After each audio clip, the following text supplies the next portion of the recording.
Welcome to A1 TV Telugu news. Vizianagaram జిల్లా నెల్లిమర్ల మండలంలోని పవిత్ర రామతీర్థంలో శ్రీ సీతారామస్వామి ఆలయంలో పాప పరిహార పూజలు నెల్లిమర్ల మాజీ శాసనసభ్యుడు బడ్డుకొండ అప్పలనాయుడు నిర్వహించారు. ఆయన పత్రికా సమావేశంలో తిరుమల ప్రసాదాన్ని రాజకీయ ఉపయోగం చేసుకున్న చంద్రబాబును ఖండించారు. ఈ కార్యక్రమంలో మండల పార్టీ అధ్యక్షులు, వైస్ ఎంపీపీ, సర్పంచ్లు, పార్టీ నాయకులు, ఎంపీటీసీలు పెద్ద సంఖ్యలో పాల్గొన్నారు.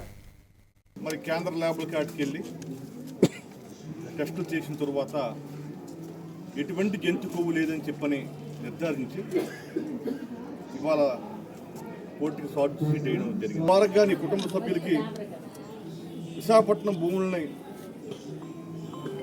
మరి దారాదత్తం చేసి వాళ్ళకి అంటగట్టి చౌకగాలకి అప్పచెబుదామని చెప్పినటువంటి ఒక ఆలోచన చేస్తున్నాం. ఏవి చేసినా సరే అబద్ధాలే.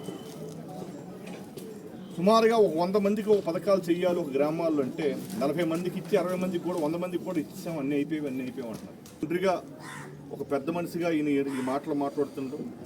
ఒక ఏమైనంటే నేను సీనియర్ని, నాకు అనుభవం ఉంది, నాకు విజన్ ఉంది అంటున్నాడు. ఇలాంటి మాటలు ఈయనే మాట్లాడితే రేపు ప్రభుత్వం భవిష్యత్ తరాల్లో కూడా లోకేష్ కూడా ఇదే తాలూకా బాటలో నడిచే అవకాశం ఉంది. కాబట్టి మంచి ఆలోచన చేయండి, మంచిగా పరిపాలన చేయండి. ఇవాళ మా ప్రాంతాల్లో కూడా ఏవి మీరు చేయకపోయినప్పుడు కూడా ఉత్తరాంధ్రలో ఆ రోజు జగన్మోహన్ రెడ్డి ఉత్తరాంధ్ర కూడా అభివృద్ధి అవ్వాలి, సమానమైనటువంటి రాష్ట్రం అభివృద్ధి అవ్వాలని చెప్పండి రాజధానిని విశాఖపట్నం పరిపాలన రాజధాని చేస్తే ఇవాళ మీరు అధికారానికి వచ్చిన తర్వాత లక్షల కోట్ల రూపాయలు అమరావతిలోనే పెడుతున్నారు. విజయనగరం జిల్లా గజపతి నగరంలో మాజీ MLA doctor Kondapalli Appalanaidu party నాయకులతో పాత్రికేయుల సమావేశం నిర్వహించి చంద్రబాబుని దూషించిన అంబటి రాంబాబును ప్రవర్తనపై ఖండించారు. ఇక ఆయన తిరుమల శ్రీవారి ప్రసాదాన్ని కల్తీ చేసినట్లుగా సిట్ నివేదిక తేలిందని, ఇలాంటి వాళ్లకి ప్రజలే బుద్ధి చెప్పాలని పేర్కొన్నారు. ఈ సమావేశంలో మాజీ జెడ్పీటీసీ, మండల పార్టీ నాయకులు, టీఎన్ఎస్ఎఫ్ అధ్యక్షులు, పార్టీ సీనియర్ నాయకులు పెద్ద సంఖ్యలో పాల్గొన్నారు. ఈ రోజున మీ ద్వారా ప్రజలకు ఒక అప్పీల్ పంపిద్దాం అనుకుంటున్నాను. ఏమిటంటే ఈరోజు ఆంధ్రప్రదేశ్ రాష్ట్రం అభివృద్ధిలో ప్రయాణిస్తున్న తరుణంలో బెస్ట్ ఎగ్జాంపుల్స్ చూసుకుంటే ఇటీవల జరిగిన ఇండస్ట్రియల్ సమ్మిట్లో వరల్డ్ రికార్డ్, ఇప్పటి వరకు ప్రపంచంలో జరిగిన ఇండస్ట్రియల్ సమ్మిట్లో సక్సెస్ రేట్ 18 to 22% ఉంటే first time in the world ఆంధ్రప్రదేశ్లో జరిగిన సమ్మిట్ ముఖ్యమంత్రి నారా చంద్రబాబు నాయుడు గారి మీద నమ్మకం ఉంచి యువనాయకుడు నారా లోకేష్ బాబు గారు సారథ్యంలో భవిష్యత్తు ఉంటుందని చెప్పి ఆలోచనతో క్యాపిటలిస్టులు అందరూ కూడా, ప్రపంచంలో ఉండే క్యాపిటలిస్టులు అందరూ కూడా రావడం జరిగింది. నేరాలు ఎక్కడ చూసినా స్కాములని ప్రజల్ని డైవర్ట్ చేయడానికి, దృష్టి మరల్చడానికి నువ్వు మా నాయకుడిని దూషిస్తావు.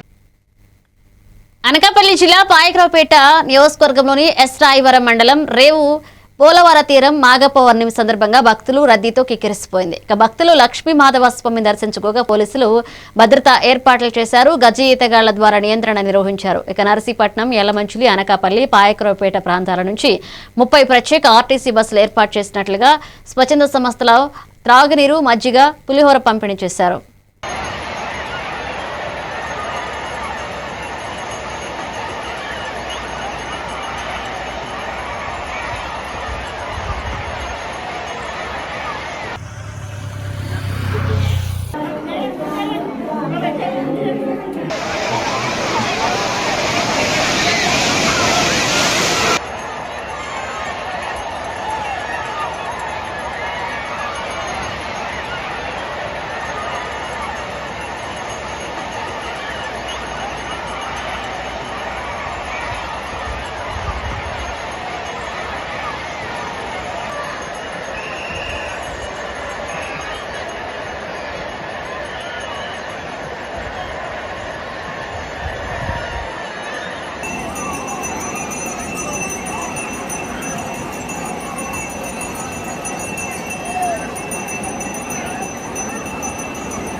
ఏలూరు మున్సిపల్ ఉద్యోగులు కార్మికులు ఫిబ్రవరి 12న జరగనున్న దేశవ్యాప్తంగా కార్మిక సభలో అధికంగా పాల్గొని తమ హక్కులను రక్షించాలని ఏపీ మున్సిపల్ ఎంప్లాయీస్ ఫెడరేషన్ రాష్ట్ర ఉపాధ్యక్షులు బి సోమయ్య పిలుపునిచ్చారు.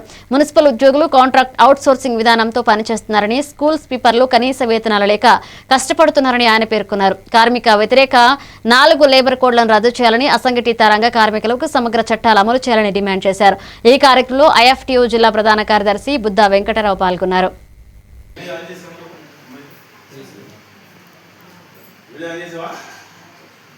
జయప్రదం చేయండి. 12వ తేదీన జరిగే సార్వత్రిక సమ్మెను కాంట్రాక్ట్ అవుట్సోర్సింగ్ కార్మికులను ప్రభుత్వ ఉద్యోగులుగా గుర్తించాలని జరిగే సార్వత్రిక సమ్మెను కాంట్రాక్ట్ అవుట్సోర్సింగ్ కార్మికులు ప్రభుత్వ ఉద్యోగులుగా గుర్తించాలని జరిగే సార్వత్రిక సమ్మెను 10 గంటల పని దినాలకు వ్యతిరేకంగా జరిగే సార్వత్రిక సమ్మెను 10 గంటల పని దినాలకు వ్యతిరేకంగా జరిగే సార్వత్రిక సమ్మెను కార్మిక హక్కుల పరిరక్షణ కోసం జరిగే సార్వత్రిక సమ్మెను ప్రభుత్వ రంగ సంస్థలు పరిరక్షించాలని జరిగే సార్వత్రిక సమ్మెను ఫిబ్రవరి 12వ తేదీన జరిగే సార్వత్రిక సమ్మెను జిందాబాద్ ఐఎఫ్టీయూ జిందాబాద్ ఐఎఫ్టీయూ వర్ధిల్లాలి కార్మిక ఐక్యత.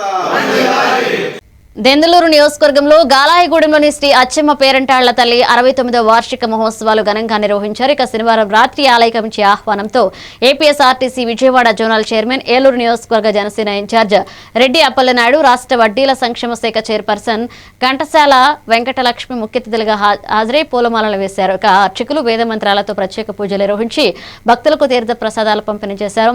ఆలయ కమిటీ సభ్యులు, స్థానిక కూటమి నాయకులు గజమాలలు, శాల్వలతో సత్కరించి ఉత్సవ సందర్భంలో నాటక, సాంస్కృతిక కార్యక్రమాలు ఆకట్టుకున్నాయి.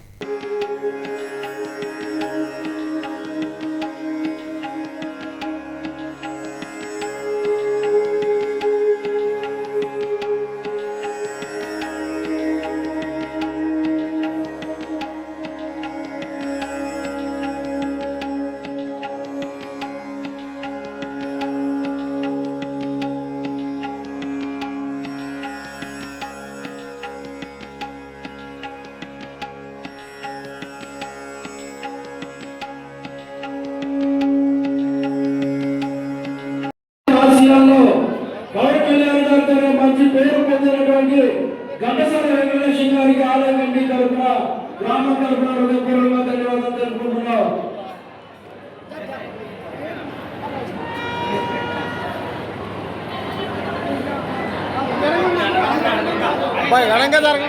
పెద్దలందరినీ కూడా గౌరవిస్తూ అమ్మవారి యొక్క ప్రజలందరికీ వారితో పాటు మాకు వారి యొక్క కార్యక్రమాల భాగస్వామ్యం అయ్యేటువంటి అవకాశం కల్పిస్తున్నటువంటి కమిటీ వారందరికీ కూడా పేరు పేరున హృదయపూర్వక తెలియజేస్తూ ఏలూరు జిల్లా లింగపాలెం మండలం మటంగూడలో గ్రామ పార్టీ నాయకులు అంబటి రాంబాబు చేస్తున్న అనుచిత వ్యాఖ్యలు ఖండిస్తూ నిరసన వ్యక్తం చేశారు. ఇక ప్రధాన రహదారిపై అంబటి రాంబాబు దిష్టిబొమ్మను దహనం చేసి సీఎం చంద్రబాబు నాయుడును అవమానించడాన్ని తప్పుగా అంటూ ఆయన బహిరంగ క్షమాపణ చెప్పాలన్నారు.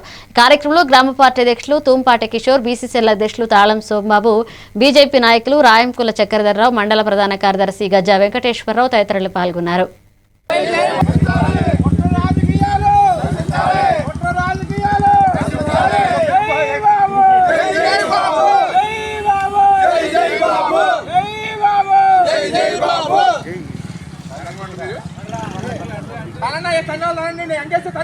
తెలుగుదేశం పార్టీ బీసీఎల్ అధ్యక్షుడిగా ఈ కార్యక్రమం నిర్వహించడం జరిగింది. అంబటి రాంబాబు అనుచిత వ్యాఖ్యల వల్ల చాలా బాధాకరమైన విషయాలు. ఆయన చంద్రబాబు గారికి ఇమీడియట్గా క్షమాపణ చెప్పాలి. అదేవిధంగా ఆ పార్టీ నాయకుడైన వైఎస్ జగన్మోహన్ రెడ్డి కూడా బహిరంగంగా బయటకు వచ్చి క్షమాపణ చెప్పాలి. వాళ్ళు చేసే నిక్షేపణలు డైవర్ట్ చేయడం కోసం ఇసమంటి కారు కోతలు కూస్తూ జనాల్ని లా అండ్ ఆర్డర్ ప్రాబ్లం తీసుకురావాలని చూస్తున్నారు. దీని నిరసనగా తెలుగుదేశం పార్టీ లింగపాలెం మండలం తరఫున ఈ నిరసన కార్యక్రమం తెలియజేస్తూ పార్వతీపురం మన్యం జిల్లా పాలకొండ నగర పంచాయతీ పరిధిలో సబ్ కలెక్టర్ వెంకటరాయుడు కోనేరు పార్కు స్థలం పరిశీలించారు. రెవెన్యూ మేరకు స్థలం పరిస్థితి పరిశీలించగా కొంతమంది వాసులు అక్రమ కట్టడాలు చేపట్టినట్లుగా గుర్తించగా వారికి నోటీసులు ఇచ్చి ఫైన్ విధించాలని, అది గమనించకుంటే క్రిమినల్ కేసులు నమోదు చేస్తామన్నారు. అలాగే పార్కు సంబంధిత అన్ని పనులపై సమగ్ర చర్యలు తీసుకోవాలని రెవెన్యూ, మున్సిపల్ మరియు పోలీస్ అధికారులకు సూచనలు చేశారు.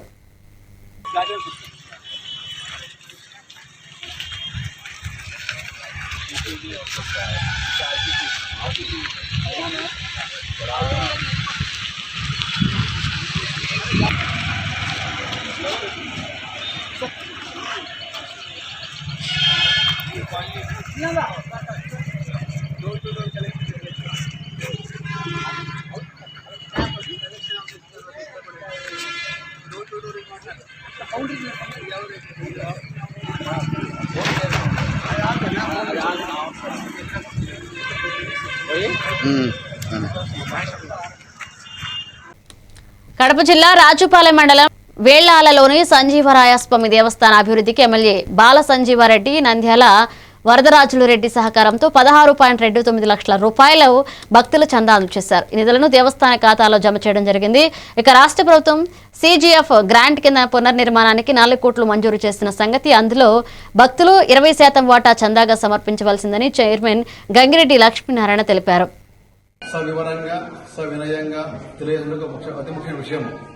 మన దేవస్థానం పునర్నిర్మాణం జరుగుతున్న కార్యక్రమంలో భాగంగా దేవస్థానానికి CGF కింద భక్తుల ద్వారా కింద చేస్తున్న క్రమంలో భాగంగా చాలా మంది వారి భక్తి మేరకు ఇస్తూ ఉన్న క్రమంలో మనం గుడికి వస్తున్న భక్తులకు కూడా అభివృద్ధి తెలియజేస్తున్నాము. ఆ విధంగా నిన్నటి 19/1/26వ తేదీ మావోయిస్టు పార్టీ రోజు మన కొమరోలు సమీపంలో ఉన్నటువంటి బాల సంజీవరెడ్డి అనేటువంటి ఒక భక్త కుటుంబం వారి ఇక్కడికి వెంచేయడం జరిగింది. వారికి కూడా చక్కగా పోయి నిర్వహించిన తదుపరి ఈ విషయం అయ్యప్ప స్వామి విగ్రహం అది అడిగినప్పుడు మొత్తం వివరంగా చెప్పడం జరిగింది. చెప్పిన మేరకు వారి మార్కాపురం జిల్లా కొమరోలు మండలం నష్టిపల్లి గ్రామ వాస్తవ్యులు. వారి ఇంటి పేరు, వారి గోత్రం గొరింటా గోత్రం, ఇంటి పేరు ఆలమూరు. వారి పేరు బాలసంజీవరెడ్డి గారు. వారి భార్య పేరు ప్రవీణమ్మ గారు. వారి పెద్ద అబ్బాయి పేరు పవన్ కుమార్ రెడ్డి, రెండో అబ్బాయి పేరు రామాంజనేయ రెడ్డి. వారు ఈ రోజు అప్పుడు నుండి ఇచ్చినాము దేవస్థానం అకౌంట్ అమౌంట్ అమలు చేశారు. ఎంత చేశారంటే 16,29,047 రూపాయలు వారు ఊహించిన విధంగా 2 వారాల లోపల అంత పెద్ద మొత్తాన్ని వారు సభక్తికంగా సమర్పించున్నారు. గోరింటా పత్రికలు ముఖ్యంగా బాలసంజీవరెడ్డి, శ్రీమతి ప్రమీల, వారి కుమారుడు పవన్ కుమార్ రామాంజనేయ రెడ్డి గారికి శతమానం హృదా ప్రతిష్ఠ సర్వదా క్షేమదా సిద్ధి. జై శ్రీరామ్, జై హనుమాన్. కర్నూలు జిల్లా ఆదోని డివిజన్లో మాజీ మంత్రి అంబటి రాంబాబు సీఎం చంద్రబాబు నాయుడుపై చేసిన అనుచిత వ్యాఖ్యలను కర్నూలు జిల్లా టీడీపీ అధ్యక్షురాలు గుడిసె ఆదికృష్ణమ్మ తీవ్రంగా ఖండించారు. వ్యక్తిగత దూషణలు రాజకీయ సాంస్కృతిక విరుద్ధమని, ప్రజా సమస్యలపై దృష్టి పెట్టలేని వైసీపీ నేతలు చౌకబారు వ్యాఖ్యలకు దిగుతున్నారని విమర్శించారు. ఈ అసభ్య రాజకీయాలు ఆపకపోతే ప్రజలే తగిన సమాధానం ఇస్తారని హెచ్చరించారు. ఈ వయసులో మీ వయసు ఏంటి, మీరు మాట్లాడే మాటలేంటి? గౌరవనీయులు ముఖ్యమంత్రి చంద్రబాబు నాయుడు గారిని పట్టుకొని అన్ని మాటలు ఎలా మాట్లాడారు అంటే, ఇలా మాట్లాడితే మళ్ళీ ప్రజల్లోన ఏదో మీకు వచ్చేస్తుంది, ప్రజల్లో మళ్ళీ గుర్తింపు వస్తుంది అని చెప్పి మీరు ఇలా మాట్లాడామని చెప్పి జగన్మోహన్ రెడ్డి గారు మీకు చెప్పారా? ఇట్లా మాట్లాడే కదా మీరు 11 సీట్లకు స్టాప్ అయ్యింది. వైసీపీ పార్టీ పునాదులే చాలా దారుణమైన దాని నుంచి ఏర్పడ్డాయి. ఎందుకంటే మీరు మాట్లాడేవి చాలా బూతులుగా మాట్లాడతారు. బూతుల మినిస్టర్లు ఈరోజు ఎంతో మందిని చూశారు ప్రజలు. వాళ్ళందరినీ ఎలక్షన్లో ఓడగొట్టి ఇంట్లో కూర్చోబెట్టినా మీకు బుద్ధి రాలేదు. అయినా కూడా ఇప్పటికీ వైసీపీ పార్టీ కనుమరుగయ్యే స్థితిలోన మీరు ఇలాంటి మాటలు మాట్లాడి రెచ్చగొట్టడం మంచి పద్ధతి కాదు. ఇంత నీచంగా మాట్లాడినా కూడా ఇప్పటికీ మీరు అంబటి రాంబాబు గారనే మాట్లాడుతున్నాం. అది మా సంస్కారం.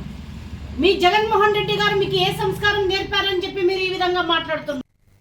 పశ్చిమ గోదావరి జిల్లా భీమవరం వైఎస్ఆర్ కాంగ్రెస్ పార్టీ అధినేత జగన్మోహన్ రెడ్డి ఆదేశాల మేరకు భీమవరం నియోజకవర్గ ఇన్ఛార్జ్ చినిమిల్లి వెంకటరాయుడు పిలుపు మేరకు పార్టీ నాయకులు, కార్యకర్తలు, వెంకటేశ్వర స్వామి భక్తులు పెద్ద ఎత్తున పాల్గొని ర్యాలీ చేశారు.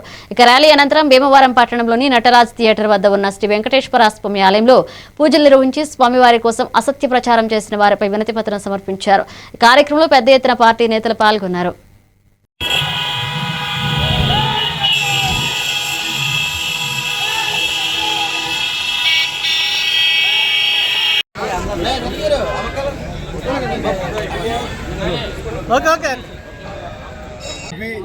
జనసేన, బీజేపీ కూటమి ప్రభుత్వం వారు కలియుగ దైవం ఆరాధ్యమైనటువంటి శ్రీ వెంకటేశ్వర స్వామి ప్రసాదంలో గొడ్డు కొవ్వు, ఆవు కొవ్వు, పంది కొవ్వు కల్తీ జరిగిందని అసత్య ప్రచారాలు చేస్తూ కోట్లాది మంది ప్రజలు హిందూ మతం సంబంధించి వెంకటేశ్వర భక్తులను మనోభావాలను దెబ్బతీసే విధంగా అనేక అసత్య ప్రచారం చేసిన విషయం మనందరికీ తెలిసిందే, యావత్ మంది ప్రజలందరికీ కూడా తెలుసు. తిరుపతి జిల్లా చంద్రగిరి మండలం శ్రీనివాస మంగాపురంలో భక్తుల సౌకర్యార్థం మద్దూరు మునిరత్నం మద్దూరు సుబ్రహ్మణ్యం సొంత నిధులతో నిర్మించిన బస్ షెల్టర్ను బీజేపీ నేత భానుప్రకాష్ రెడ్డి శుక్రవారం ప్రారంభించారు. వస్కోట ఎల్లమ్మ ఆలయ కమిటీ అధ్యక్షులు అంతరాజ చంద్రశేఖర్ రాధా దంపతుల ఆధ్వర్యంలో ఘనంగా నిర్వహించిన ఈ కార్యక్రమంలో గ్రామస్తులు కూటమి నాయకులు పాల్గొన్నారు. భానుప్రకాష్ రెడ్డి భక్తులకు కొంత సమయం నీడ కల్పించి సేవా కార్యక్రమం మద్దూరు కుటుంబానికి ప్రత్యేక అభినందనలు తెలిపారు.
రెండు 226 రోజుల తర్వాత చంద్రగిరి నియోజకవర్గంలో అడుగుపెట్టిన చెవిరెడ్డికి స్థానిక నాయకులు, కార్యకర్తలు, భక్తులు ఘన స్వాగతం పలికారు.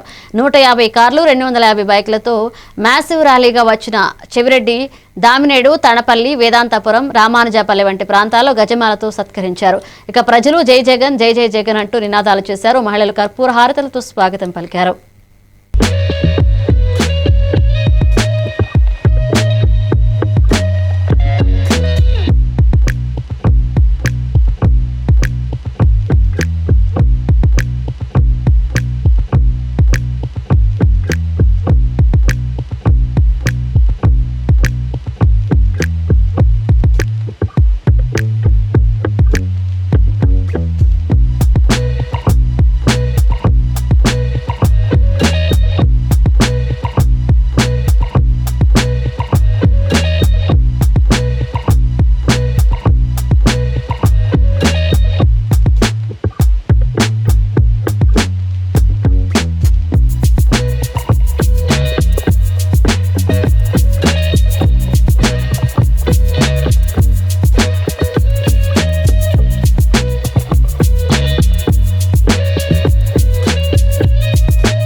శ్రీయుత జిల్లా సంయుక్త కలెక్టర్, మార్కాపురం జిల్లా కనిగిరి మెజిస్ట్రేట్ శ్రీ పులి శ్రీనివాసులు అన్నా క్యాంటీన్ తనిఖీ చేశారు. తనిఖీల్లో యాజమాన్యానికి పాజిటివ్ పబ్లిక్ పర్సెప్షన్ పెంపు చేయమని, పురోగతిని ఎక్కువ చేయమని హుకుం జారీ చేశారు.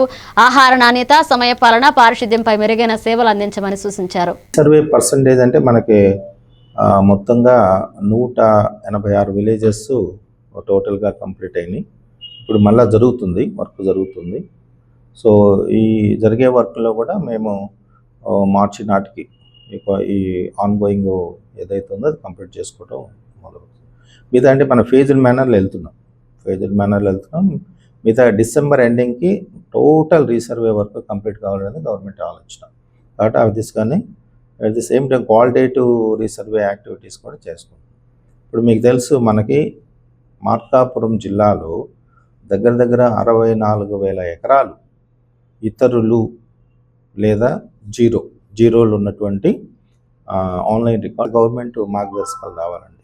దాన్ని ప్రస్తుతానికి హోల్డ్ చేశారు, మీ అందరూ తెలుసు. గవర్నమెంట్ దాని మీద ఒక డెసిషన్ తీసుకొని త్వరలోనే ఇన్స్ట్రక్షన్స్ రావచ్చు. దాన్ని బట్టి మనం నిర్ణయం తీసుకుంటాం.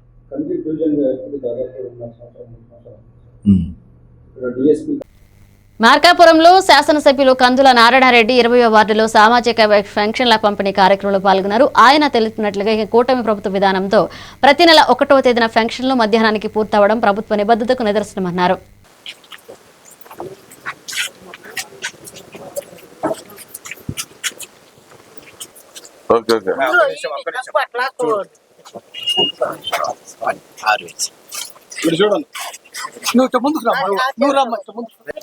అప్పుడు పెన్షన్ రాపిలేదా? ఇప్పుడు కొత్త పెన్షన్ వచ్చిందా? పోనీలే, పాపం మీకు న్యాయం జరిగింది. సంతోషంగా ఉన్నావా? ఇప్పుడు సంతోషంగా ఉన్నావా? అప్పుడు సంతోషంగా ఉన్నావా? ప్రజలందరూ కూడా ఎంతో సంతోషంగా ఉన్నారు, ఆనందపడతా ఉన్నారు. ఎందుకంటే ప్రజాప్రతినిధులు ప్రతి ఒక్కరు కూడా ఇంటింటికి తిరిగి పెన్షన్లు పంపిణీ చేస్తా ఉన్నారు. మాకు మిస్యూజ్ కావట్లేదు, ఎక్కడ కూడా ఇబ్బంది జరగట్లేదు. మా పెన్షన్ ఒకవేళ ఈ నెల అందకపోయినా వచ్చే నెల 2వ నెల 2 కలిపి ఒకటేసారి ఇస్తా ఉన్నారు. కాబట్టి మాకు ఈ ప్రభుత్వం మీద కొండంత నమ్మకం ఉంది, కొండంత మమ్మల్ని ఆదుకుంటారన్నటువంటి నమ్మకం మాకు ప్రజల మీద, ఈ ప్రభుత్వం మీద ఉంది. మాజీ మంత్రి అంబటి రాంబాబు ఇంటిపై ఘోర దాడి చేశారు టీడీపీ శ్రేణులు. ఇక సాయంత్రం అంబటి రాంబాబుపై హత్యాయత్నం చేసినట్లుగా సమాచారం. పోలీసులు అంబటిని అరెస్ట్ చేసిన వెంటనే దాడికి సవరించిన టీడీపీ కార్యకర్తలు అంబటి ఇంటికి నిప్పుపెట్టి అలర్లు చేశారు.